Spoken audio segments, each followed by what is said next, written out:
Hello! എല്ലാവർക്കും കമ്മൂസ് വേൾഡിലേക്ക് സ്വാഗതം. ഇതുപോലത്തെ പ്ലാസ്റ്റിക് കണ്ടെയ്നർ ഇനി കളയല്ലേ. ഇതുകൊണ്ട് എന്താണ് ചെയ്തെടുക്കുന്നതെന്ന് നോക്കിയാലോ? അപ്പോൾ ഇന്നത്തെ വീഡിയോയിലേക്ക് പോകാം.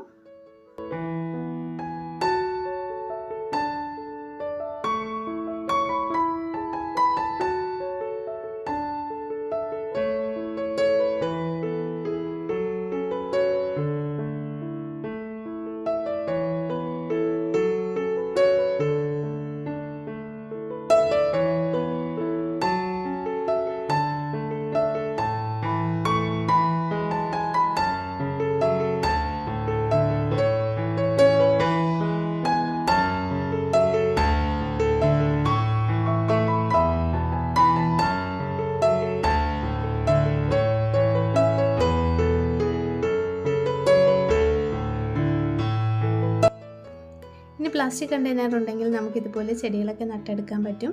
അപ്പോൾ ഇന്നത്തെ വീഡിയോ നിങ്ങൾക്ക് ഇഷ്ടമായിട്ടുണ്ടെങ്കിൽ ലൈക്ക് ചെയ്യാൻ മറക്കല്ലേ. പുതിയതായിട്ട് ആരെങ്കിലും എൻ്റെ ചാനൽ കാണുന്നുണ്ടെങ്കിൽ ഒന്ന് സബ്സ്ക്രൈബ് ചെയ്ത് സപ്പോർട്ട് ചെയ്യണേ.